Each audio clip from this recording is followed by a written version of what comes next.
सगळ्यांना माझा जय भीम. आवाज येत असेल तर कमेंट मध्ये कळवा.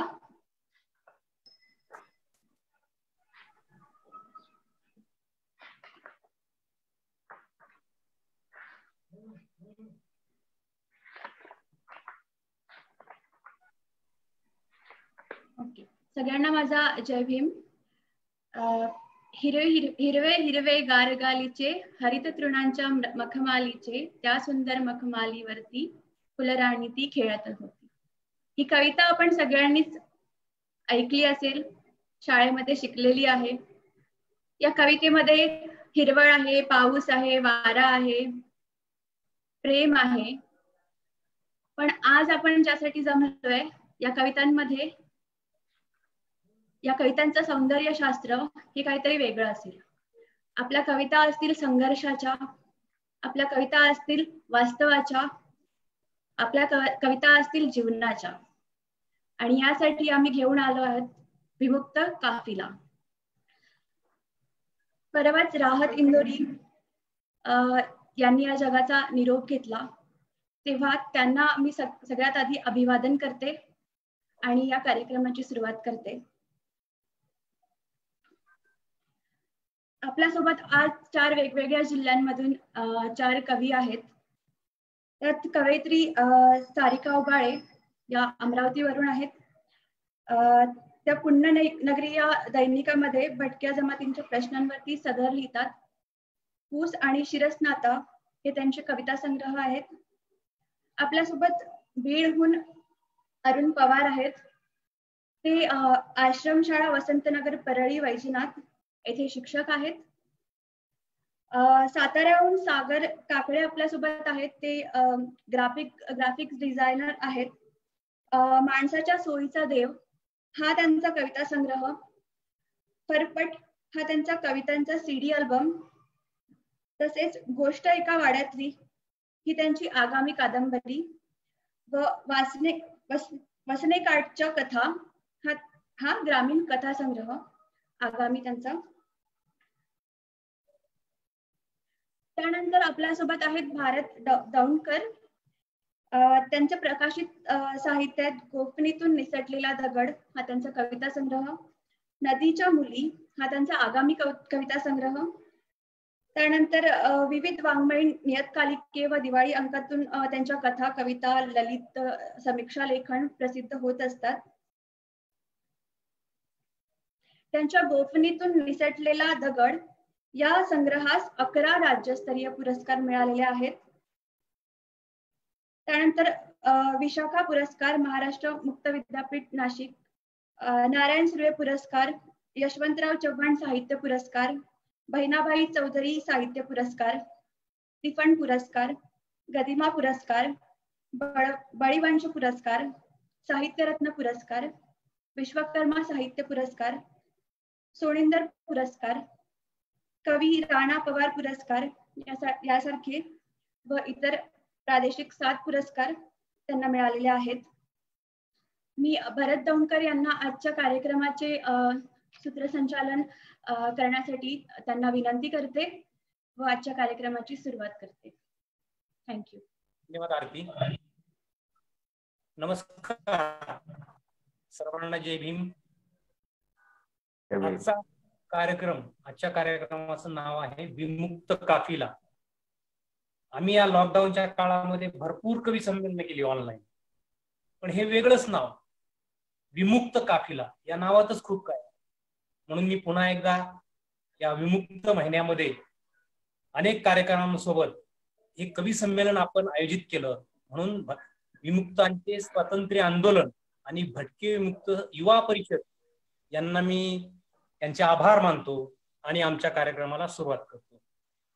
मित्र हो, आजचा विषय व्याख्यानाचा नाहीये. आज आहे कवी संमेलन. आणि कवितेला कुठली भाषाच नसते. कवितेला भाषा असते ती काळजाची भाषा. कवितेला कुठली जात पण नसते. माहितीये का काय झालं? आधी कविता ही मस्तकात होती. अनेक बहुरूपी गाणारे, तांडे, अनेक प्रकारचे असे जे लोक होते त्यांच्याकडे कविता जिवंत होती. पोवाडे म्हणा, पारंपरिक ओव्या, गीत, जात्यावरच्या ओव्या, इथं कविता म्हणजे मस्तकात होती. आणि ती मस्तकातून परत पुस्तकात आली.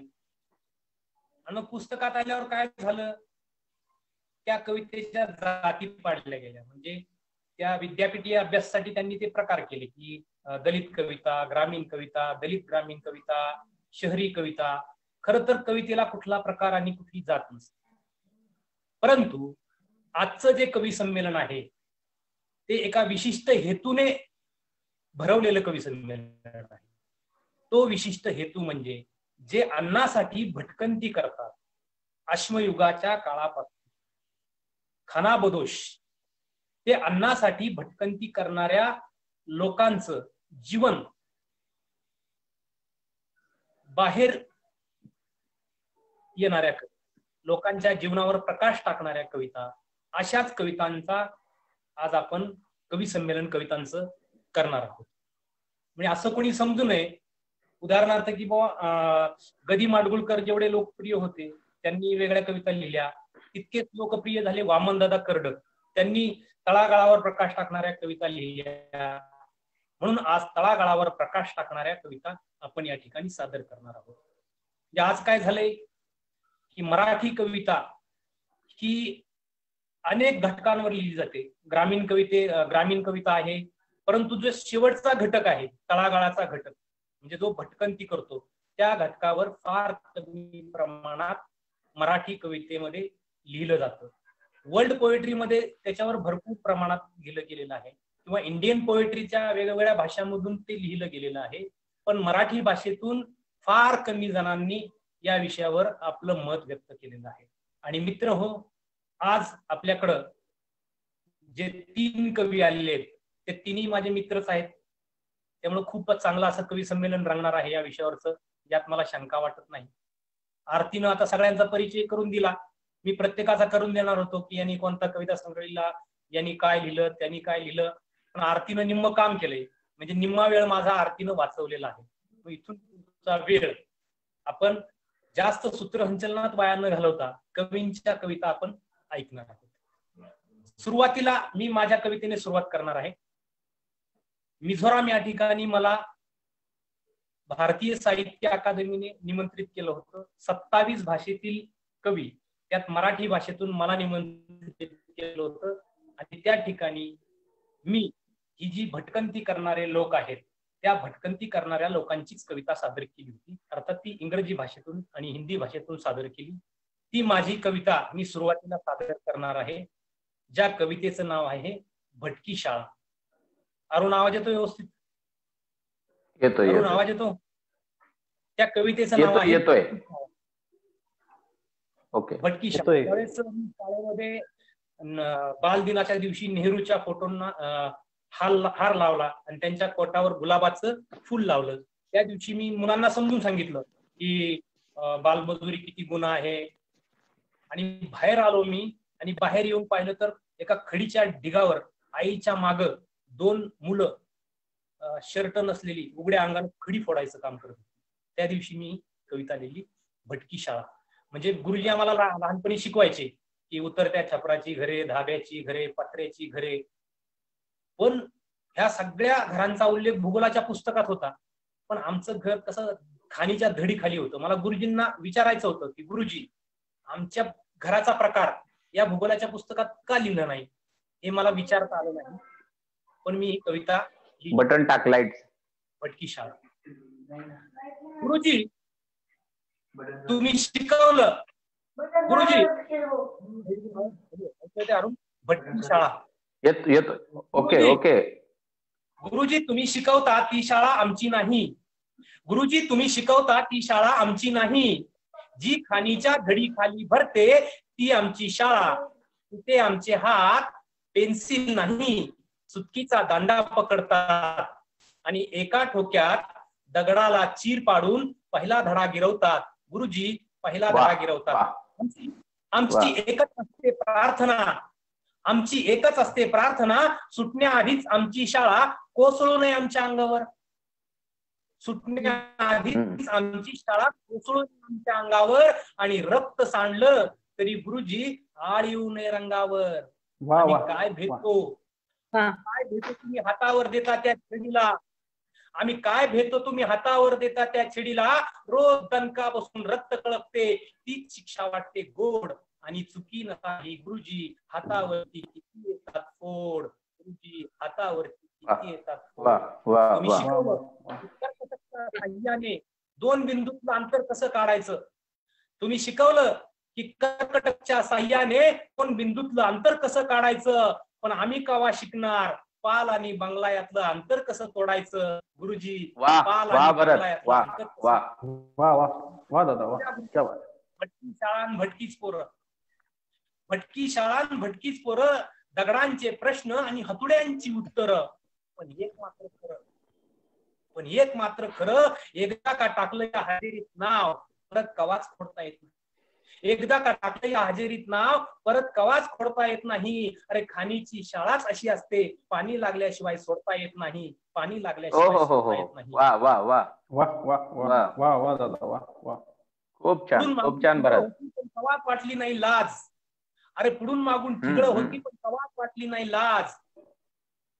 मरून तर लय वेळा झालंय, आता जगण्याचाच आलाय माज.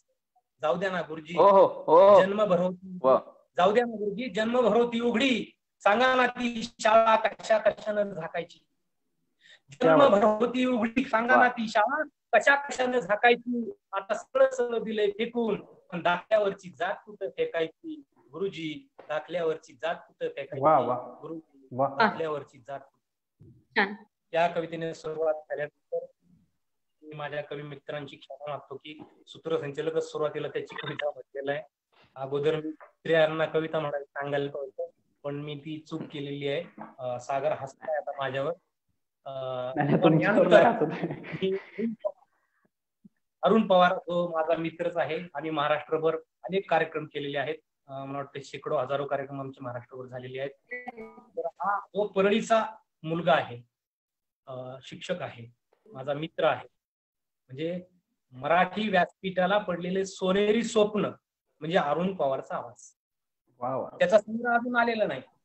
असं नाही की 100 संग्रह लिहिले, 40 लिहिले म्हणजे मोठा कवी झाला, असं काही किंवा असं काही नाही की तुम्ही थेसिस केला अभ्यासासाठी, PhD केले म्हणजे लईच भारी झाला, असंही काही. हजारो डॉक्टर आहेत, हजारो कवी असे आहेत की त्यांचे 20-20 कविता संग्रह आहेत, पण एकमेव अरुण असा आहे की त्याचा कविता संग्रह अजून वाटेवर आहे.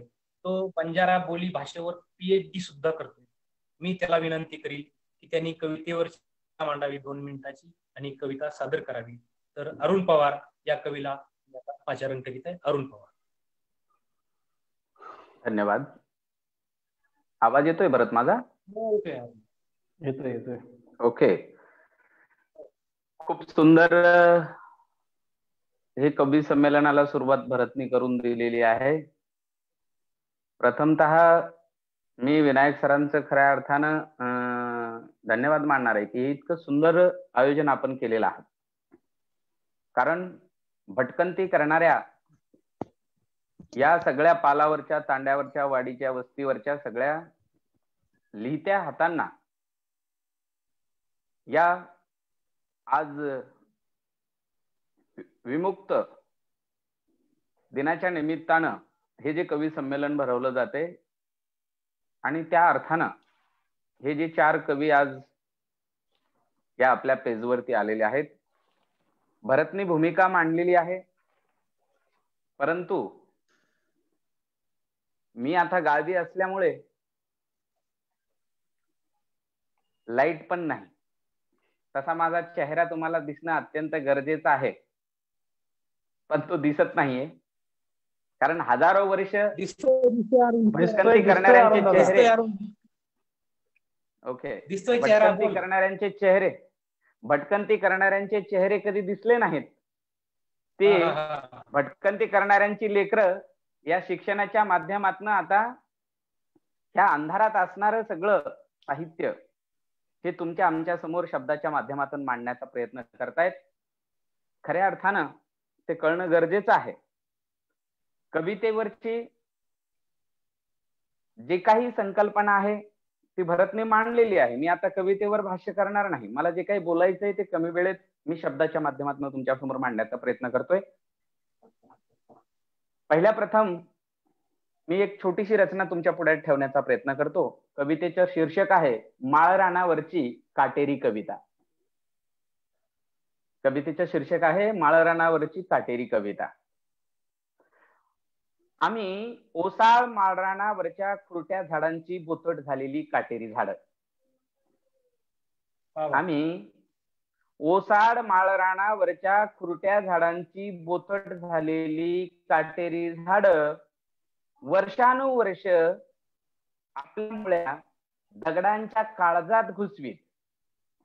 वर्षानुवर्ष आपल्या मुळ्या दगडांच्या काळजात घुसवीत पाण्यासाठी मातीच्या पोटात भटकंती करणारी कुपोषित झाड. पाण्यासाठी मातीच्या पोटात भटकंती करणारी कुपोषित झाड रासायनिक आणि जैविक घटकापासून अलिप्त राहून निर्मनुष्य जंगलात टिकून आहोत. या जाती जमातीसोबत अडगळीतलं जगणं. तेव्हा इस्रायलच्या तंत्रज्ञानाशिवाय हे अमेझॉनचं विशालकाय जंगल कसं काय निर्माण करू या ओसाड माळरानावर. तेव्हा इस्रायलच्या तंत्रज्ञानाशिवाय हे अमेझॉनचं विशालकाय जंगल कसं काय निर्माण करू या ओसाड माळरानावर. तुम्ही पाडगावकर, नासी फडके, करंदीकर आणि प्रके अत्रे यांच्या कल्पनेच्या भराऱ्या शोधताय काय आमच्या माळरानात. तुम्ही पाडगावकर, नासी फडके, करंदीकर आणि प्रके अत्रे यांच्या कल्पनेच्या भराऱ्या शोधताय काय आमच्या माळरानात. या आजच्या ऑनलाईनच्या जमान्यात कसं भरता येईल मला तुमच्या अंतर्मनाच्या ओंजळी थेट पालावरून. तेव्हा मला कसं काय भरता येईल मला तुमच्या अंतर्मनाच्या ओंजळी या थेट पालावरून. आमच्या कुपोषित भटकंतीचा प्रश्न पचेल काय तुमच्या डायबिटीज वाल्या वेबिनारवर. तेव्हा आता तुमच्या महामारीत आमचा लिलाव झाल्याशिवाय तुमच्या प्रश्नाला वाचाच फुटणार नाही. म्हणून आता आना जेसीबी आणि उपटा काटेरी झाड हे जंगल फुलल्याशिवाय गुलकंदवाला कवी जन्मालाच येऊ शकत नाही. जंगल फुलल्याशिवाय गुलकंदवाला कवी जन्मालाच येऊ शकत नाही. अरुण बर का ऐक अरुण. आता ही कविता बोल. तर माझ्या की हा तू जो कवी झालास त्याच्या मागे तुझ्या आईची प्रेरणा आहे. तर मला वाकळाचं काय मला ढेकळाचं काय त्या कवितेतल्या फक्त 2 कडवी म्हणून दाखवा. ठीक आहे. बरं आपण ती पण जी कविता तू जे म्हणतोस ना ती कविता आपण पूर्णच घेऊयात. पण नंतरच्या राऊंडला घेतली तर चाल आहे का. एक 1 बाय 1 करूयात ना. आता म्हण अरुण. ओके. भल्या रानात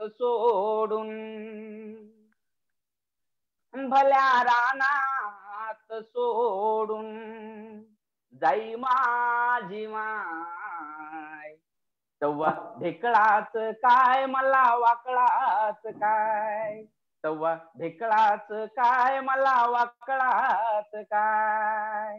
भल्या रानात सोडून जाई माझी माय.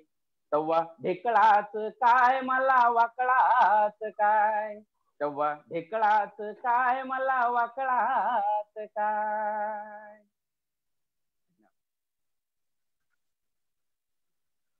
हा बरं. हॅलो. ठीक आहे अरुण. ठीक आहे. हो. अरुणला आपण गोडगळा अरुणचा आहे. गोडगळ्याची कविता आपण पुढच्या राऊंडला त्याची ऐकणारच आहोत. आता मगाशी आरतीनं परिचय करून दिला सारिका उबाळे पराळकर यांचा. त्यांच्या पुस्तकांची नावं सांगितली. नांदेड विद्यापीठामध्ये BA च्या अभ्यासक्रमात त्यांच्या कवितेचा समावेश सुद्धा झालेला आहे. आणि त्यांना अनेक पुरस्कार आहेत. पद्मश्री नारायण सुर्वे पुरस्कार, चंद्रपूरचा सूर्यवंश पुरस्कार, दक्षिण महाराष्ट्र साहित्य सभेचा धर्मपाल रत्नाकर पुरस्कार. त्या पुरस्काराच्या वेळेस मी त्यांच्या सोबतही होतो खूप वेळा. एका व्यासपीठावर आम्ही कविता म्हटलेलो आहोत.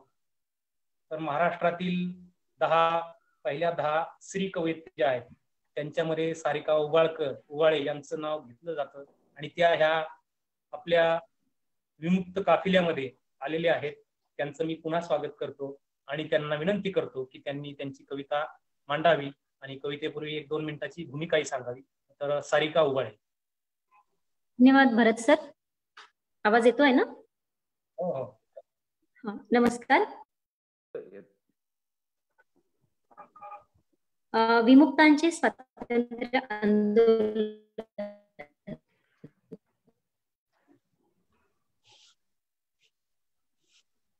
आणि भटके विमुक्त युवा परिषद यांच्या वतीने घेण्यात येणाऱ्या विमुक्त काफिला या विमुक्त महिना कवी संमेलनात कार्यक्रम जगभरात कोविड महामारीचं भय पसरलेलं असताना घरापेक्षा सुरक्षित असं काय आहे, त्यांनी काय करावं अशा वेळी भटक्यांकडे लक्ष वेधलं जावं, त्यांना थोडं धैर्य यावं यासाठी धडपड करणारे काही लोक आहेत. ही गोष्टच मला खूप महत्वाची वाटते. वर्षानुवर्षे आपल्या दैनंदिन गरजांच्या व्यस्त असणारे लोक, श्रद्धा अंधश्रद्धा परंपरा याच्यानी संसार रेटणारे, सुशिक्षित आणि सधन समाजाला वेळ सुद्धा नाहीये या लोकांकडे पाहण्यासाठी. आणि समाज म्हणून, माणुसकी म्हणून आपलं सुद्धा काही यांच्या प्रति उत्तरदायित्व आहे असं मला वाटतं. याच निरीक्षणातून असंच एक निरीक्षण मांडणारी एक कविता मी आपल्यासमोर सादर करते आहे. कवितेचं नाव आहे चिरक्या घोगऱ्या बायका. केसावर भांडे घ्या, केसावर भांडे, 400 रुपयाला किलो केसांवर भांडे. चिरक्या घोगऱ्या कर्कश आवाजात स्वतःलाच गुंतवून घेत अंतरावर गुंफून घेत आहेत त्या एकमेकींना. केसावर भांडे घ्या, केसावर भांडे, उधळून देत आहेत त्या उंच आरोळ्या. चिरक्या घोगऱ्या एका बिंदूवरून 4 दिशांवर विखरून देत आहेत त्या आपलं अस्तित्व, प्रादेशिकत्व, भाषा, बोली, कॉलनीत सर्वत्र. विखरून देत आहेत त्या आपलं अस्तित्व, प्रादेशिकत्व, भाषा, बोली, कॉलनीत सर्वत्र. दारात उभ्या बायकांना विचारत आहेत त्या गुंतलेल्या, गळालेल्या, जमा केलेल्या केसांविषयी. किती बायकांचे गळत असतील केस, किती बायकांचे गळत असतील केस रोज रोज, किती बायकांनी जमवले असतील केस, छटाक, 2 छटाक, पाव किलो, अर्धा किलो. किती जमवू शकतात बायका केस वर्षानुवर्ष. लांब सडक, आखूड, कुरळे, काळे, पांढरे, भुरके, धूळ भरले कसलेही केस मागत फिरत आहेत त्या वनमन. गिऱ्हाईकाच्या भाषेला आपल्या भाषेचा हेल जोडत कसलेही केस मागत फिरत आहेत त्या वनमन. गिऱ्हाईकाच्या भाषेला आपल्या भाषेचा हेल जोडत. उजवी नागपुडी टोचलेल्या, एका खांद्याने वाकलेल्या, कळकट मळकट झोळीतल्या केसांच्या पुंजक्यांनी परस्परांना गुंफून घेत आहेत त्या अलगद. अनवाणी पायाखालच्या डांबरी रस्त्याचा गुंता सोडवत एका बिंदूवरून पुन्हा त्याच बिंदूवर एकरूप होत आहेत त्या. एकमेकींशी काहीतरी कुजबुज करत आहेत त्या. कॉलनीतल्या सांस्कृतिकतेशी कुठलाच ताळमेळ नसलेल्या आपल्या भाषेत. आपल्या प्रदेशाच्या आठवणी ओठांनी गुंफत परत जात आहेत त्या. आपल्या प्रदेशाच्या आठवणी ओठांनी गुंफत परत जात आहेत त्या. नफ्या तोट्याची काजळी दूर साडून कोवळ्या किरणांची भरजरी शाल विणून घेत भोवताली, कोवळ्या किरणांची भरजरी शाल विरून घेत भोवताली. धन्यवाद. वा वा वा वा वा. छान छान. आता सारिका उबाळे यांनी जी कविता सादर केली त्यातून असं लक्षात आलं नाही की 43 भटक्या विमुक्तांपैकी कुठल्या तरी एका जातीचं नाव त्या कवितेत टाकून त्यांनी कविता केली. पण ते केस विकणाऱ्या बाया ह्या ज्या इतर समाजातील बाया आहेत त्या बायांमधला फरक आणि साम्य त्यांची कविता दर्शवते. की 43 भटक्या युवकाची भाषा, जातीचं नाव त्यांनी सांगितलेलं नाही कुणाच्याच. म्हणजे कवितेला जात नसते हे महत्वाचं. कविता कविताच असते, कविता कविताच असते. दुसरी कविता, मी आता बायांचा विषय काढला म्हणून नाचणाऱ्या बाया आहेत, मी त्यांची जात सांगत नाही, कोणत्या बाया नाचतात तमाशात किंवा कला केंद्रात. त्या बायकांच्या कला केंद्रात मी एकदा गेलो आणि तिथे या कवितेचा जन्म झाला. नाचणाऱ्या बाईचा नाच मी पाहिला. मला लक्षात आलं की त्यांना नाचता येतं पण बोलता येत नाही. मला बोलता येते, मग मी ती कविता बोललो, नाचणाऱ्या बाईची घुंगरू. नाचण्यापुरती कंबर हलत राहील इतक्या दिवसांची मही जिंदगी, नाचून नाचून टाचा गेल्या आणि माझ्याच पायाखाली माझ्या स्वप्नांच्या काचा आल्या. एकदाचा शेवटचा चिरा भरून घुंगरा संघ आई मला बी टाकणं मारून. साहेब साहेब तुमच्या मायात फरक इतकाच, तुमच्या मायात फरक इतकाच. चाळ समजून मी पायात घातली बेडी आणि चारित्र्याच्या घराला तुम्ही आतून लावली कडी. साहेब तुम्ही आतून लावली कडी. माझं नाच गाणं मला माझ्या आतडीचा पीळ वाटतो, माझं नाच गाणं मला माझ्या आतडीचा पीळ वाटतो. पण तुमची नजर अशी की कातडीवरचा डाग सुद्धा तुम्हाला गालावरचा पीळ वाटतो. तुम्हाला गालावरचा. क्या बात आहे भरत. कपाळावर नाचून जातं तुमचं कुंकू, आता पोटामध्ये वाचतंय त्या घुंगराला मी नाव कुणाचं लावू. असंच असतं घुंगरांचं, असंच असतं घुंगरांचं. एकदा का वाजू लागलं का ते मनात सुद्धा मावत नाही. घुंगरू पावतो तुम्हाला पण आमच्या पायांना कधी पावत नाही. क्या बात, क्या बात. वा वा. हा देह कसं सांगावं की हा देह आहे, हा तमाशा नाही. कसं सांगावं हा देह आहे, हे कला केंद्र नाही. जन्माच्या घरात जसा जगण्याचा किराणा भरावाच लागतो, तसं गाणं सुरातलं असूनही तर बेसूर ताल हा धरावाच लागतो. ताल हा धरावाच लागतो. नखरा करून मरून तरी सुद्धा फेटा सोडून नोटा उडून दारूच्या नशेत दाद देताय. राया काय भरोसा तुमचा, सख्या साजना फक्त मुखवटाच आणलाय तुमचा. नांदी म्हणून बाप निघून गेला, संपली नाही. बतावणी करण्यातच निघून गेलं आयुष्य. खऱ्या वागासाठी काहीच उरलं नाही. उरलं फक्त एकच, ते म्हणजे घुंगरू. फक्त एकच, ते म्हणजे घुंगरू. तेच फक्त मनासारखं वाचतं आणि त्याच घुंगराच्या तालावर आईसारखं दिसणारं शरीर बाईसारखं नाचतं. आईसारखं दिसणारं शरीर. वा वा वा वा वा वा भरत वा वा वा. या तळागाळातील एक एक घटकांवर प्रकाश टाकण्याचा आम्ही प्रयत्न करणार आहोत. आम्हाला एकाने विचारलं की प्रेम कविता का लिहिली नाही. भाकरच खायला नव्हती त्या काळात तर प्रेम कुणावर करायचं. पहिलं प्रेम आमचं भाकरी. वा वा.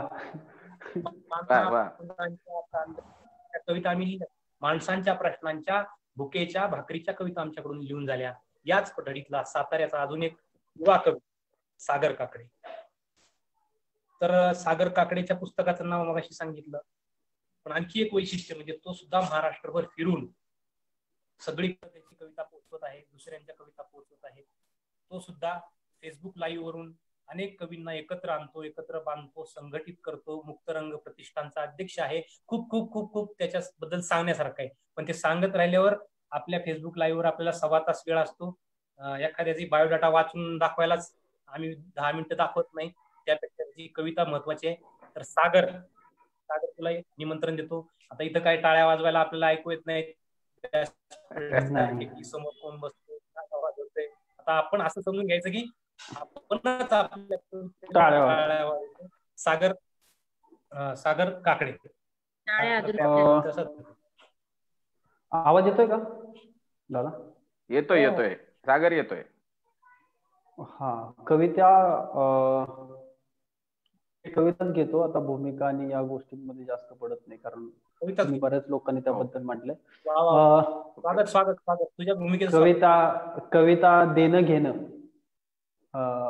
की बघा की बैलासारखं सालानं पोटासाठी दुसऱ्याच्या बांधावर राबणाऱ्यांना, बैलासारखं सालानं पोटासाठी दुसऱ्याच्या बांधावर राबणाऱ्यांना काहीच नसतं देणं घेणं जागतिक मंदीचं.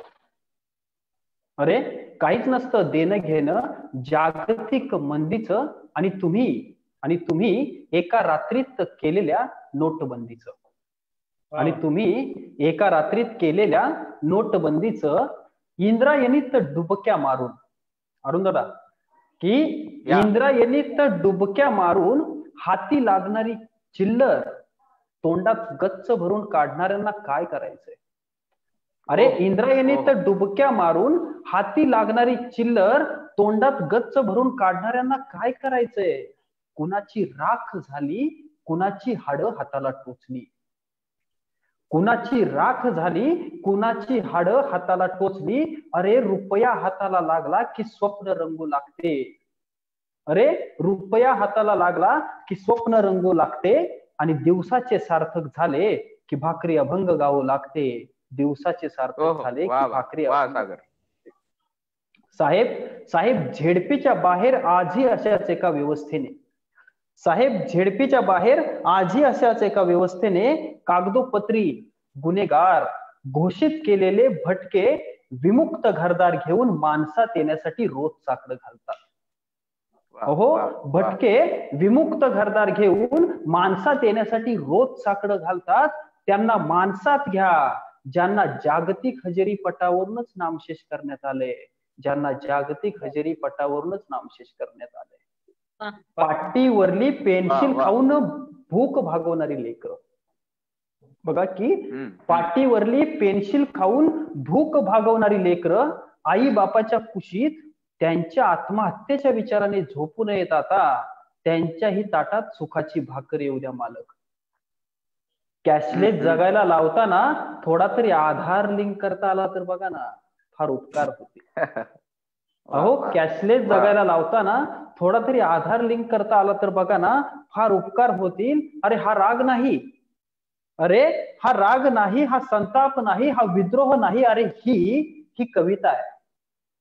अरे ही कविता आहे जी फाडून टाकली जाईल. अरे ही कविता आहे जी फाडून टाकली जाईल, पण बाभळीच्या काटवनाला अखेरपर्यंत तोंड देत राहील तिचा कागद. पण बाभळीच्या काठवणाला अखेरपर्यंत तोंड देत राहील तिचा कागद. आणि पुन्हा एखादं सरकार आमच्यावर राज्य करेल नवीन गाजर दाखवत. आणि पुन्हा एखादं सरकार आमच्यावर राज्य करेल नवीन गाजर दाखवत. आणि शेवटचं कडवं आहे बघा की साहेब माणसांचा वापर करून घेण्याआधी एक लक्षात असू द्या. साहेब माणसांचा वापर करून घेण्याआधी एक लक्षात असू द्या, तुम्ही कमांड द्याल तशी ती सध्या चालत असली तरी, अहो तुम्ही कमांड द्याल तशी ती सध्या चालत असली तरी ती नाहीत रोबोट. त्यांच्यात सुद्धा जीव आहे, 1 लाख मोलाचा. त्यांच्यात सुद्धा जीव आहे, 1 लाख मोलाचा. धन्यवाद. सागर छान. सागर तुला काही नावं सांगतो की पवार, विराट लक्ष्मण माने उपप्रकार, बरोबर, रामनाथ चव्हाण, नंतर रामचंद्र, नागराज मंजुळे, नंतर भांडेकर, अशी विमुक्त भटक्यांच्या जीवनावर लिहिणाऱ्या लेखकांची नाव आहेत. पण फारसे कवी दिसत नाहीत. वीरा राठोड एक कवी आहे, त्यांनी दिलंय. इथून पुढे सागर काम करायचं जीवनावर. अरुण तुला बोलवण्याआधी मी तुला एका वेगळ्या माणसांच्या जगात येतो. एक वेगळी माणसं, हीच माणसं, ही माणसं बघ कशी आहेत. डुक्कर पकडणारी माणसं. अरुण, हा बाप, मी माझा मुलगा डुक्कर पकडायला शिकलो. जीवाच्या अकांताने या गल्लीतून त्या गल्लीत डुक्कर दामटवलं, पण पकडलं.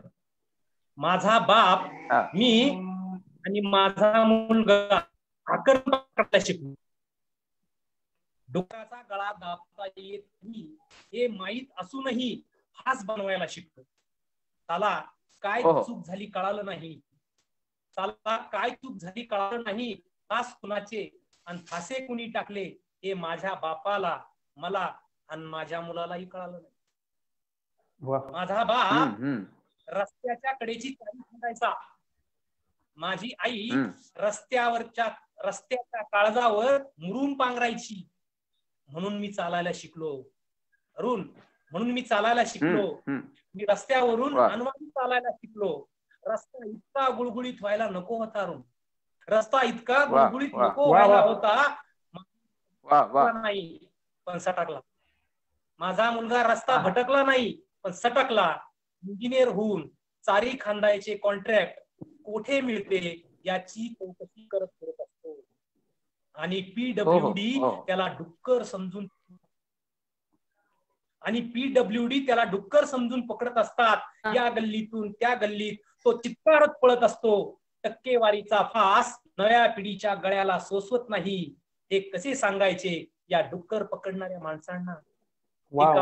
धमेले फावडे विद्यार्थ्यांच्या प्रगतीसाठी खचाखच भरले आहेत मजूर अड्डे. मोर्चा, बंद आणि आंदोलने या खोट्या गोष्टी आहेत. लोक हो, या खोट्या गोष्टी आहेत, या खोट्या गोष्टी आहेत. अरुण, तुझी गोष्ट येऊ दे. अरुण पवार. वा खूप खूप सुंदर रचना मांडली बरं तू. आणि हे भटक्यांचं जगणं जे आहे, आपल्या देशाला स्वातंत्र्य मिळाल्याच्या नंतर 5 वर्षाच्या नंतर खरं आपल्याला स्वातंत्र्य मिळालं. आणि असं जगणं सगळ्याच साहित्यिकांना नाही मांडता आलं. म्हणून खऱ्या अर्थानं तुमची आमची जिम्मेदारी आहे ते उजेडात आलं पाहिजे. हे डुक्कर पकडणाऱ्या लेकरांची सुंदर कविता आहे, तू मांडलीस, धन्यवाद. यानंतर अशाच वास्तवावरच्या एक रचना तुमच्या पुढे ठेवण्याचा प्रयत्न करतो. कवितेचं शीर्षक आहे ऊसतोड मजुराची कविता. ऊस तोडणाऱ्या मजुराची कविता हे कविता आहे, तुमच्या समोर सादर करण्याचा प्रयत्न करतो. बघा. ऊस तोडीतो या मोर, ऊस तोडीतो या मोर, मोळी घाली बाया पोर. ऊस तोडीतो या मोर, मोळी घाली बाया पोर. झाला जीवाचा पाचोळा तरी लावितो या जोर. झाला जीवाचा पाचोळा तरी लावितो या जोर. ऊस तोडीतो या मोर, झोपडीला नाही झाप, बाळासाठी नाही खोप.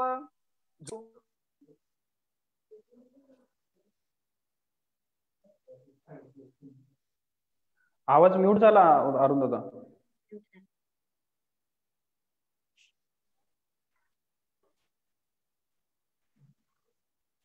पवार सर आवाज गेला. हॅलो, आला आला आला आला कॉल आला मध्येच. हॅलो, येतोय का आवाज? कंटिन्यू कर. येतोय. झोपडीला नाही झाप, बाळासाठी नाही खोप.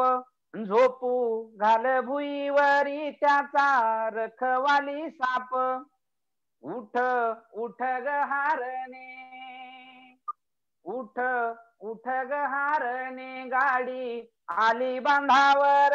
झाला जीवाचा पाचोळा तरी लावितो या जोर. झाला जीवाचा पाचोळा तरी लावितो या जोर. ज्याची चाळी तो पाचट त्याच मापट नावरी. ऊसा पासून साखर त्याला भाव सोन्या परी. ऊस तोड मजुराला, ऊस तोड मजुराला नाही चहाले साखर. झाला जीवाचा पाचोळा तरी लावितो या जोर. थंडी ऊन पावसात जीवा लपवित राहतो. अन 5 तात मुलं बाळ रोज झोपवित जातो. झोप लागता डोळ्याला, झोप लागता डोळ्याला, गाडी येई फडावर. झाला जीवाचा पाचोळा तरी लावितो या जोर. आणि ज्याच्यासाठी मला कविता लिहावी वाटली ते शेवटचं कडवं अत्यंत महत्वाचं तुमच्या पुढे ठेवतो. फडा मधी पाचटात माझ तान्हुल रांगत. फडा मधी पाचटात माझ तान्हुल रांगत. अन गोड उसाहून खरी चव मातीची सांगत, अन गोड वा वा वा उसाहून वा वा खरी वा वा, चव क्या बात है वा. मातीची सांगत, अन चव दार मातीवर, अन चव दार मातीवर किती जगलिले कर, अंधारा जीवाचा पाचोळा तरी लावितो या जोर, झाला जीवाचा पाचोळा तरी लावितो या जोर. धन्यवाद अरुण. हा खूप महत्वाचा प्रश्न मांडलाय तू ऊस मजुरांचा. आमच्या पुणे, अहमदनगर, सोलापूर जिल्ह्यामधून तिकडचे खूप येतात, बीड, लातूरचे. आणि मला वाटतं त्याच्यामध्ये मोस्टली ते भटक्या विमुक्त समाजातलेच असतात की त्यांना तिथं जमिनी नाहीत, तिथं काम मिळत नाही म्हणून इकडे येतात. त्यांचे प्रश्न मांडणारी कविता तू लिहिलीस महाराष्ट्रासाठी अरुण. या परिषदेतर्फे तुझे हार्दिक आभार. सारिकाजी, तुम्हाला बोलवण्याआधी मला एक आवडलेली कविता 1-2 मिनिटाची वाचणार आहे मी, की भटक्या विमुक्त जमातींना इंग्रजांनी एक्स क्रिमिनल यादीत टाकलं होतं. म्हणून द वायर नावाच्या जर्नलमध्ये मला विनायक लष्करे यांनी लिहिलेली, म्हणजे ऋतुजा देशमुख यांनी ती अनुवादित केलेली छोटी कविता होती, ती आवडली होती म्हणून मी ती मुद्दाम या ठिकाणी वाचून दाखवत आहे. त्याचे कवी आहेत विनायक लष्करे, जे आज नाही येत आपल्या सोबत. ते येणार होते जॉईन व्हायला पण नाही येत. त्यांची कविता, त्यांनी असं लिहिलंय, ऐका हो ऐका आम्ही स्वातंत्र्य झालो बर का, ऐका हो ऐका आम्ही स्वतंत्र झालो बर का, सेटलमेंटच्या तारा तोडून 31 ऑगस्ट 1952 ला. पण आजही 31 ऑगस्ट 1952 ला पण आजही भेदता आली नाहीत, पण आजही भेदता आली नाही इथल्या चिरेबंदी मनातली कुंपणा मला. आजही गाव तुटूनच पडतो आमच्यावर, आजही गाव तुटूनच पडतो आमच्यावर, गोऱ्या ब्रिटिश अधिकाऱ्यासारखा. आम्हाला कधी न्यायच मागता आला नाही, गांधारीचं सोंग घेतल्या न्यायव्यवस्था. आम्ही पण लढलो स्वातंत्र्य मिळवण्यासाठी, आम्ही पण लढलो स्वातंत्र्य मिळवण्यासाठी, पण आम्ही कधीच सापडणार नाही स्वातंत्र्य सैनिकांच्या यादीत सीबीआयनं शोधलं तरी. कारण आम्ही कधीच परागंदा झालोय पोलिसांच्या गाडीतून, कारण आम्ही कधीच परागंदा झालोय पोलिसांच्या गाडीतून. राहिला घर नाही की गाव, पण इतिहास कोरावा तसा आमच्या जातीचं कोरून ठेवले सुवर्ण अक्षरात नाव. स्टेशनच्या डायरीत यादीत, स्टेशनच्या डायरीत आणि FRIच्या यादीत नव्या गुन्हेगारांची ओळख न होऊ देण्यासाठी, नव्या गुन्हेगारांची ओळख न होऊ देण्यासाठी. अत्यंत सुंदर अशी मला आवडलेली रचना आहे. या ठिकाणी आपल्याला वेळ मर्यादित आहे. सारिका उबाळे यांना पुन्हा एकदा मी कविता वाचण्यासाठी निमंत्रित करत आहे. सारिका उबाळे. धन्यवाद. खरं तर आजचं हे कवी संमेलन अगदी म्हणजे टाळ्या घेण्यासारखं किंवा वाहवा करण्यासारखं नाही आहे. तर हे संमेलन आहे भटक्यांची हे प्रश्न मांडणारं, त्यांची वेदना मांडणारं आणि त्यांची काही निरीक्षणं नोंदवणारं. अशाच आशयाची आणखीन एक कविता मी सादर करते आहे. कवितेचं नाव आहे गौर. त्यांच्या डोक्यावर बादल्या आहेत मोठमोठाल्या, त्यांच्या डोक्यावर बादल्या आहेत मोठमोठाल्या, नुकतेच धुवून पिळा केलेले कपडे, लुगडी मुलांचे कपडे, चेपलेली घासलेली भांडी चकचकीत चकमकीत. पाठमोऱ्या आहेत त्या उंच्यापुऱ्या धिप्पाड, नऊवारी प्रिंटेड पातळ नेसलेल्या शिरस्नात. पाठमोऱ्या आहेत त्या उंच्यापुऱ्या धिप्पाड, नऊवारी प्रिंटेड पातळ नेसलेल्या शिरस्नात. त्यांच्या ओल्या कुरळ्या केसातून पाणी गळतंय टपटप. बंद गळ्याचे ब्लाऊज असलेल्या ओल्या पाठी निथळतायत अजून. दोन्ही हात मोकळे ठेवून डोक्यावरचं ओझं पेलत सहज चालत आहेत त्या मजेत. दोन्ही हात मोकळे ठेवून डोक्यावरचं ओझं पेलत सहज चालत आहेत त्या मजेत. दंडात चांदीच्या वाक्या, हातभर काचेच्या बांगड्या, मनगटात पोट भरण्याची धमक. गप्पात चिंब होऊन चालत आहेत त्या नुकत्याच नदीतून वर आल्यासारख्या. जुनेरी पातळ आणि जाड प्लास्टिकने बनवलेल्या आपल्या तात्पुरत्या रंगीत पालाकडे. स्कूटीचा वेग कमी ठेवते मी जाणीवपूर्वक. स्कूटीचा वेग आणखी कमी करते मी. वेग आणखी कमी करते मी हळूहळू, स्लो. घरी जाऊन गौरी पूजनाची घाई असली तरी. स्कूटीचा वेग आणखी कमी करते मी हळूहळू, स्लो. घरी जाऊन गौरी पूजनाची घाई असली तरीही मला पाहावेसे वाटतात त्या दोघींचे चेहरे. मला पाहावेसे वाटतात त्या दोघींचे चेहरे मागे वळून. मी पाहत राहते वळून मागे, पुन्हा मूर्खासारखी. मी पाहत राहते वळून मागे पुन्हा मूर्खासारखी, उगाच स्कूटीच्या डोक्यावरच्या काचेरी डोळ्यात वेगावर ताबा ठेवत. स्कूटीच्या डोक्यावरच्या काचेरी डोळ्यात आणि वेगावर ताबा ठेवत. तर कानात मोत्याच्या कुड्या, गळ्यात लखलखती सोन्याची ठुशी, कपाळावर कुंकू लाल जर्द आणि ओठांवर स्मित असलेले मातीचे तेजपुंज मुखवटे आहेत 2 आरसपानी. मातीचे तेजपुंज मुखवटे आहेत 2 आरसपानी, डोक्यावरच्या ओझ्याखाली. वा वा वा वा वा वा वा क्या बात है. वा वा. शैली प्रभाव नसलेली त्यांनी मराठी साहित्यात निर्माण केलेली आहे. मित्र हो, की विमुक्त भटके कोण कोठून आले हा संशोधकांचा विषय, पण तो हळूहळू कवितेत येऊ लागलाय संशोधनाचा विषय. म्हणजे कसं की प्रत्येक गावाला गरज होती, दगड फोडणाऱ्याची गरज होती, मसनवाट्याची राखण करणाऱ्याची गरज होती, नंदीवाल्याची गरज होती, देवदैवतांवर डोक्यावर फिरून घेणाऱ्या लोकांची गरज होती. ही गरज पूर्ण करणारे लोक म्हणून आम्ही यांच्याकडे पाहतो. मग यांनी आजवर गरजा पूर्ण केल्या, इथून पुढे समाजाचं देणं लागतं की यांच्या गरजा पूर्ण केल्या पाहिजे. वैद्यू जो झाडपाल्याचं औषध द्यायचा मला आठवतोय, जो सेप्टिक झाल्यानंतर तुंबडी काढायचा अरुण, ओढायचा. बरोबर. आवाज येतोय माझा अरुण? हो येतो. ती कविता ती तो तुंबडी काढायचा. नव्या कातडीवर उतू नये जुनं काही, म्हणून माय बापांनी अक्षरांचा बिब्बा घातला मस्तकात. म्हणून माय बापांनी अक्षरांचा बिब्बा घातला मस्तकात. पण मेडिकलच्या मॅनेजमेंट कोट्याची तुंबडी काढायचं तंत्र नव्हतं माझ्या पुस्तकात. नुसती पुस्तकं वाचून जर जातींच्या आभाळाखालून मोकळी करता आली असती जमीन, तर माझी वैदिनच झाली नसती का सुया दाबणांच्या कंपनीची मालकीन? माझी वैदिनच झाली नसती का? यापेक्षा बोके पकडायचा पिंजरा आणखी थोडा मोठा केला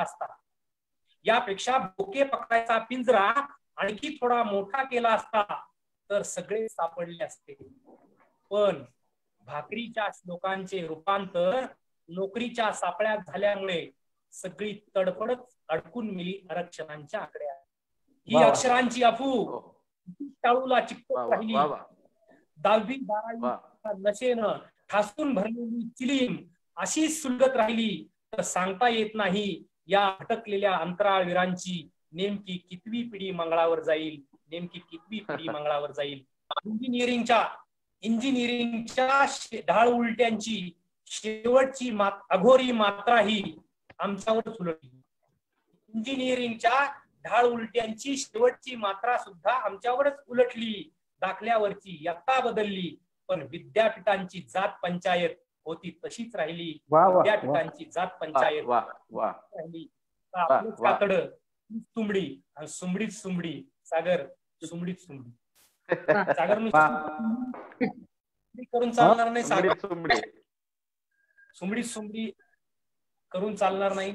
आपण पण तुंबडी काढायला शिकलं पाहिजे. आपण ह्या व्यवस्थेची तुंबडी काढणार गेलं पाहिजे. म्हणून हे आजचं कवी संमेलन आपलं सुरू आहे आणि आज थोडा वेळ ते संपणार आहे.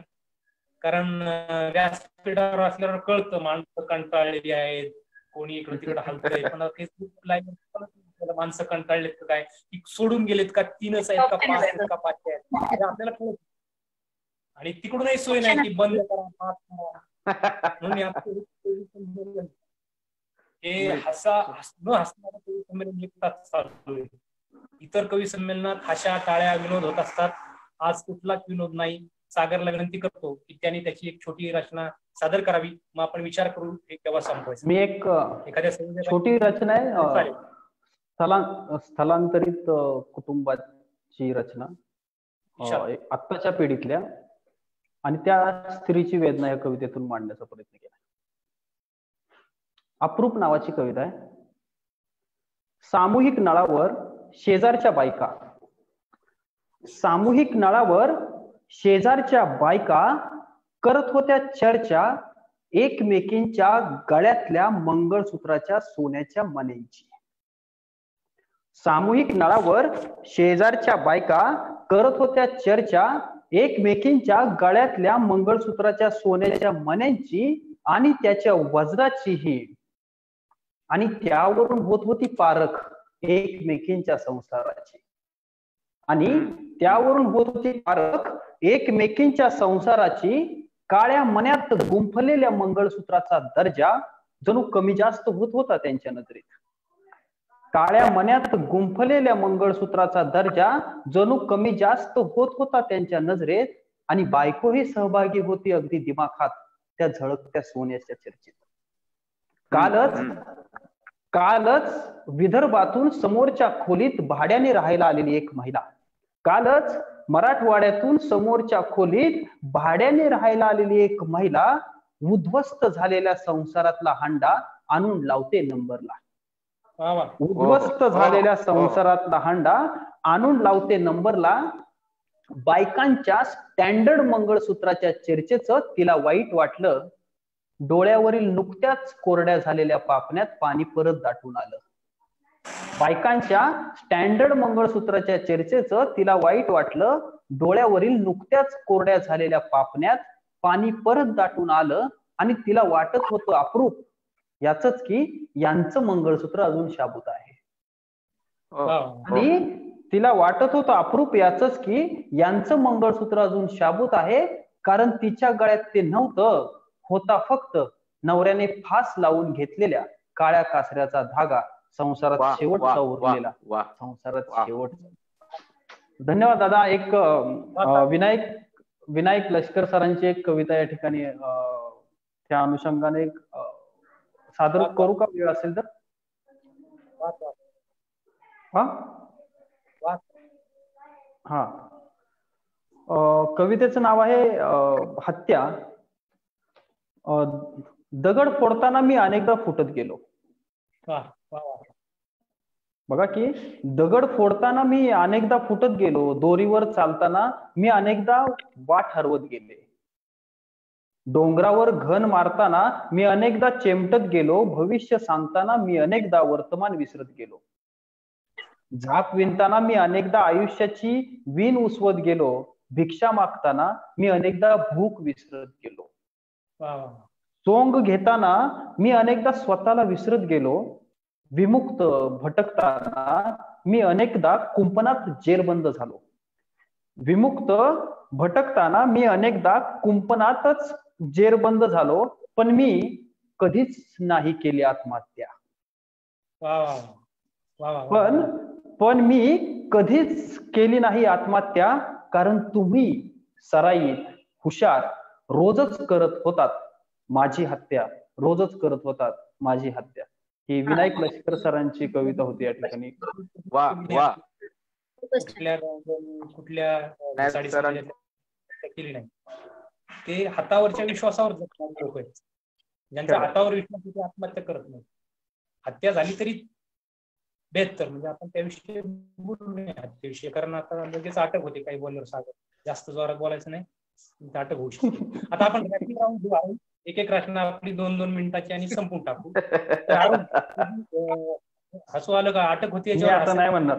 हॅलो, तुझ्याकडे येण्यापूर्वी तुम्ही दम दिला त्याला म्हणजे बोलीतल्या ओया 2 ऐकायच्या अरुण तुझ्या, त्याच्या आधी मी तुला दुसरीकडे घेऊन जातो. अरुण, दोरीवर चालणाऱ्या मुली नसतात का? मी सगळ्यांनी पाहिलेले, तोल सांभाळून दोरीवर आणि खाली धुमकं वाजवणारे. त्या कम्युनिटीज सांगत नाही, कारण नाव सांगायची गरज नाही, ते असतात. ती मला दिसली आणि तिची मी कविता लिहिली. असं लिहिली मी. कवितेचं नाव आहे दोरीवर चालणाऱ्या मुली. दोरीवर चालणाऱ्या मुली पायात भूक बांधून चालत असतात, म्हणून त्यांचा जात नाही तो. रस्त्यावरच्या आयुष्याचा ग्रँड कॅनॉन किती खोल असतो हे जाणून आहेत त्या. रिटेक नाही, जगण्याच्या शोला कोणी स्पॉन्सर नाही. रिटेक नाही, जगण्याच्या शोला कोणी स्पॉन्सर नाही, तरीही त्या चालत राहतात. गरिबीच्या सुरकुत्यांचं जागतिकीकरण होत नाही हे जन्मजात कसं समजत असेल या पुरींना. अशा मुलींच्या कविता होत नाहीत हे बापांना कळायला हवे. जगण्याचा तोल सांभाळून जगतात का? अरे जगण्याची मोल ही फार दूरची गोष्ट आहे. अनादी कालापासून हवेतल्या हवेत 4 कोलांटुड्या मारणारे या मुलींचे बाप आज जिम्नॅशियमचे कोच हसायला हवे होते.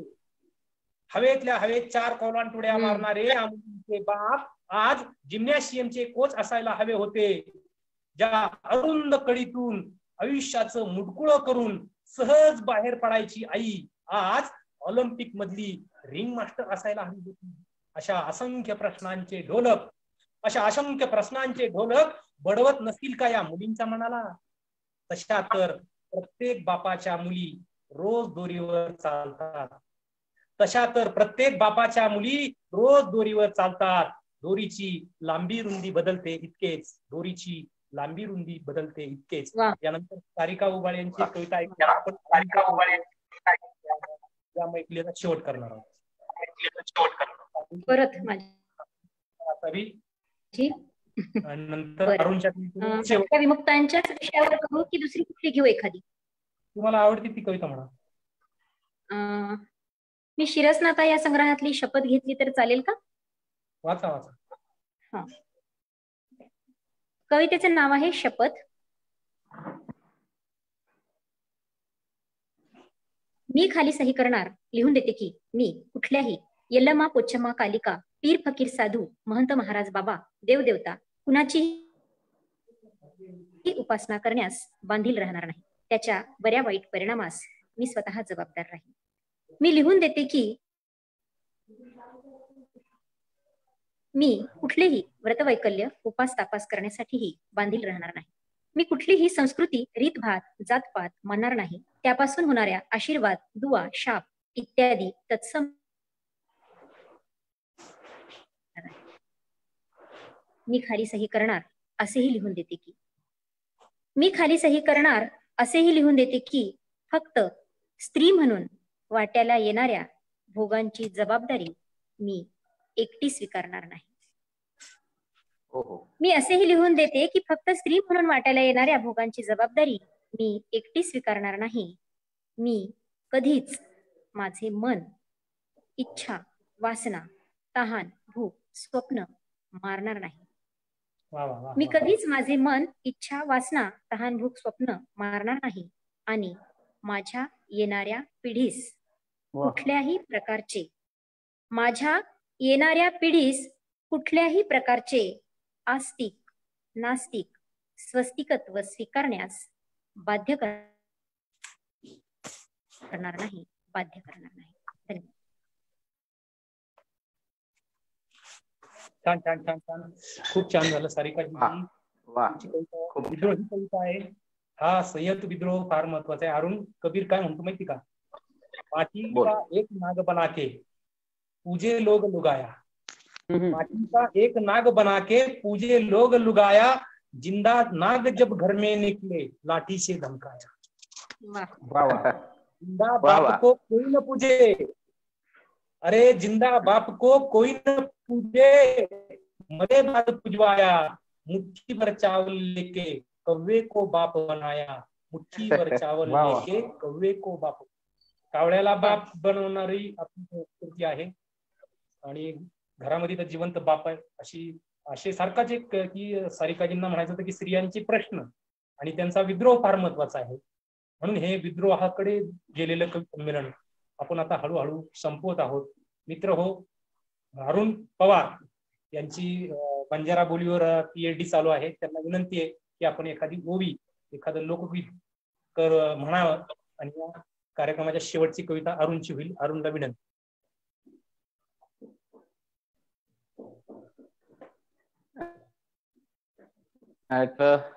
गोरबोलीवरती लेखन होणं अत्यंत गरजेचं आहे. या बोली टिकल्या पाहिजेत यासाठी तुम्ही आम्ही सगळ्यांनी प्रयत्न करणं अत्यंत गरजेचं झालेलं आहे. कारण त्या बोलीत आलेलं सौंदर्य आपल्याला मराठीत नाही व्यक्त करता येणार. म्हणून परिवर्तनाची भाषा तुम्ही आम्ही अलीकडच्या काळात सगळे बोलू लागलो, परंतु जेव्हा मला या गोरबोलीचा सखोल अभ्यास करत असताना या वाडी वस्ती तांड्यावरच्या मुली दिवाळीच्या सणाच्या निमित्तानं हा सण साजरा करत असताना ही परिवर्तनाची भाषा तांड्यातल्या सगळ्या लोकांना कशा समजून सांगत होत्या ते या बोलीच्या 2 कडव्यातून मी तुमच्या समोर मांडण्याचा प्रयत्न करतो. मी अगोदर बोलीत गायल्या जाणाऱ्या त्या ओळी ज्या आहेत ते तुमच्या समोर मांडतो आणि त्यानंतर त्याचं स्पष्टीकरण 2 मिनिटात आणि पुन्हा आपण हे संपूया. चालेल भरत? हा कर सर चालेल. आता पब्लिक ने आपल्या समोर आणून नाही काय सांग. Okay okay. ए रात अंधेरी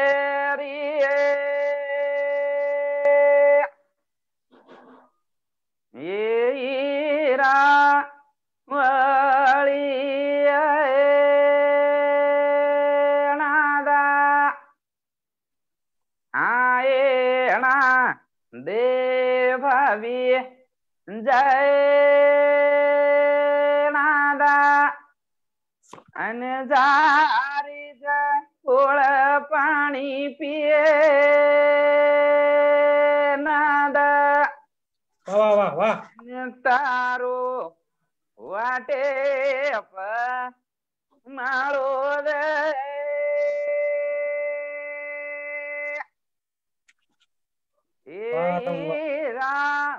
वाळी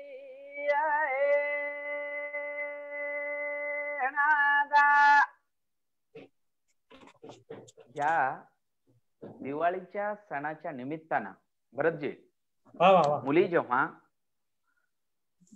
गोधन पूजण्याच्या निमित्तानं जेव्हा घरोघरी जायच्या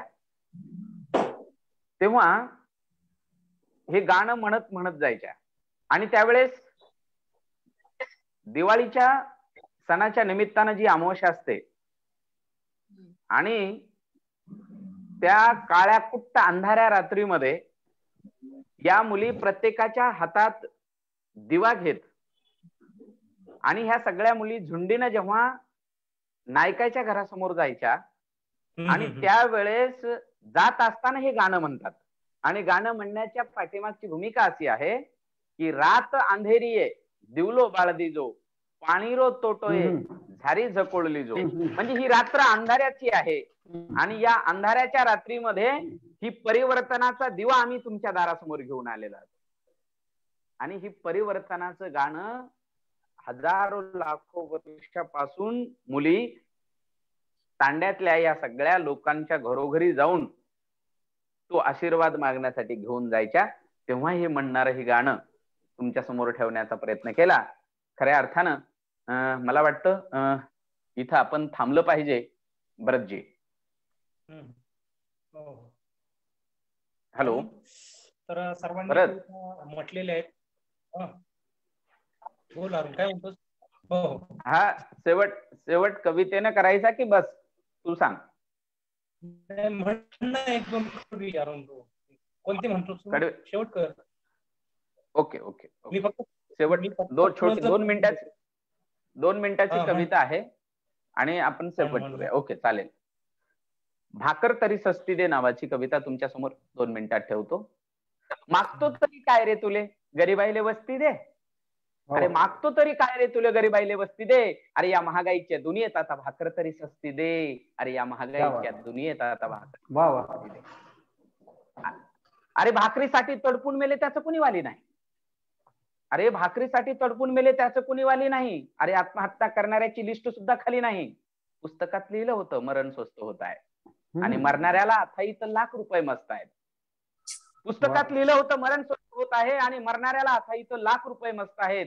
अरे नाव यादीत घेण्यासाठी पोलिसांची दोस्ती घे आणि या महागाईच्या दुनियेत आता भाकर तरी सस्ती दे. अरे या महागाईच्या दुनियेत आता भाकर तरी सस्ती दे. अरे महागाई वाढली म्हणून कर्मचारी कुठे? हॅलो आवाज येतोय ना? हा येतोय. अरे महागाई वाढली म्हणून कर्मचारी कुतायले आणि व्यापारीही आयोगाचा हिशोब लावून विकायले. अरे महागाई वाढली म्हणून कर्मचारी कुतायले, व्यापारीही आयोगाचा हिशोब लावून विकायले. अरे नाचू लागली महागाई दलितांच्या गल्लीवर आणि कायले भाकर भासते ते. अरे कायले भाकर भासते ते गरिबांची चुल्लीवर. अरे नाचू लागली महागाई दलितांच्या गल्लीवर आणि कायले भाकर भासते रे गरिबांची चुल्लीवर. अरे जळायली आता तरी थोडाफार विसू दे. अरे महागाईच्या दुनियेत आता भाकर तरी सस्ती दे. अरे या महागाईच्या दुनियेत आता भाकर तरी सस्ती दे. आवाज येतोय ना भरत? हो येतोय येतोय येतोय. हा. अरे काहीतरी खाऊन आम्ही जगतो का नाही? अरे काहीतरी खाऊन आम्ही जगतो का नाही? आणि दारावर तू ह्या कधी मागतो का काही? अरे काहीतरी खाऊन आम्ही जगतो का नाही? आणि दारावर तू ह्या कधी मागतो का काही? खरं सांग संयम आम्ही सोडून नाही राहिलो. अरे खरं सांगतो संयम आम्ही सोडून नाही राहिलो. अरे कष्टाचा कायदा अजून तोडून नाही राहिलो. खरं सांग संयम आम्ही सोडून नाही राहिलो. अरे कष्टाचा कायदा आम्ही तोडून नाही राहिलो. अरे आयुष्यात कधीतरी थोडीशी मस्ती दे. अरे आयुष्यात कधीतरी थोडीशी मस्ती दे. अरे या महागाईच्या दुनियेत आता भाकर तरी सस्ती दे. अरे या महागाईच्या दुनियेत आता भाकर तरी सस्ती दे. आणि म्हणून कवितेचा शेवट, कायले तुले भजतो आम्ही कायले तुले पुसतो. अरे कायले तुले भजतो आम्ही कायले तुले पोसतो. विमानायले विकून तू बैमानायले पोसतो. कायले तुले बसतो आम्ही कायले तुले बसतो. अरे विमानायले विकून तू बैमानायले पोचतो. तुले तरी कायले म्हणून तू हे कुठे चुकते? तुले तरी कायले म्हणून तुले कुठं चुकते? नाही तरी दलालाशिवाय इथं कोण झुकते? अरे नाही तरी दलालाशिवाय इथं कोण झुकते? इमानायले दलालाची आता तरी पुस्ती घे. अरे इमानाने दलालाची आता तरी पुस्ती घे. आणि या महागाईच्या दुनियेत आता भाकर तरी सस्ती दे. अरे मागतो तरी काय रे तुले? अरे मागतो तरी काय रे तुले? गरीबाईले वस्ती दे. अरे या महागाईच्या दुनियेत आता भाकर तरी सस्ती दे. या महागाईच्या दुनियेत आता भाकर तरी सस्ती दे. या महागाईच्या दुनियेत आता भाकर तरी सस्ती दे. मित्र हो, खर तर अरुण हा 1 तास ऐकण्याचा विषय आहे. सागर काकडे 1 तासभर बोलत असतो. सारिका त्यांच्या ही कविता 1 तासभर ऐकण्यासारखा विषय आहे. आपण आज सगळ्यांना चौघांना मिळून 1.25 तासात गुंडाळले. या मध्ये न हसता गंभीर कविता घेतल्या. त्यांचे आभार. पुन्हा एकदा या ग्रुपवर जे कवी असतील, लेखक असतील, त्यांना विनंती की दलित साहित्यावर खूप लिहून झाले, पण दलित साहित्य म्हटलं की ठराविकच कम्युनिटी येतात. त्या 43 भटक्या कोणी पाहत नाही की हा असेल छप्परबंद नावाची जातीतला कोणी लेखक असेल किंवा कुडमुडे जोशी नावाच्या जातीमधला एखादा लेखक असेल, कवी असेल. तर ही सगळी मुलं आता जातींची नावं घेणं योग्य दिसत नाहीत, पण हळूहळू वर येत आहेत, लिहित आहेत. त्यांनी लिहावं. साहित्याला असं काय नाही की कविता एखाद्या ब्राह्मणाने भटक्या विमुक्ताची कविता लिहिली तरी ते आपल्याला आपलंच आपण त्याला समजायचंय, किंवा कुठल्याही कमिटीने जिथल्या माणसाने कविता लिहिली विमुक्तांच्या जगण्याची किंवा घुमंतू लोकांची किंवा खानाबोदश लोकांची, तर ते आपल्याला हा दिवा अखंड तेवत ठेवायचा आहे. ज्यांना आमच्या कमी कविता ऐकल्या असं वाटत असेल त्यांनी आम्हाला नेटवर सर्च करा. आमच्या उरलेल्या अंकुशदार कविता इंटरनेटवर गुगलवर आमचं सगळ्यांचं नाव नुसतं टाकलं तरी तुम्हाला व्हिडिओ ऐकायला मिळतील. सर्व कवींचे परत संस्थेच्या वतीने आभार मानतो. संस्थेचे सगळ्या कवींच्या वतीने आभार मानतो. आणि जे ऐकणारे 1.25 तास डोळे लावून, आता किती संख्या आहे माहित नाही, पण जे आहेत ते आमचे आहेत, त्यांचेही मी आभार मानतो. आणि हा कार्यक्रम संपला असं संयोजकांच्या वतीने जाहीर करतो. धन्यवाद. धन्यवाद. धन्यवाद.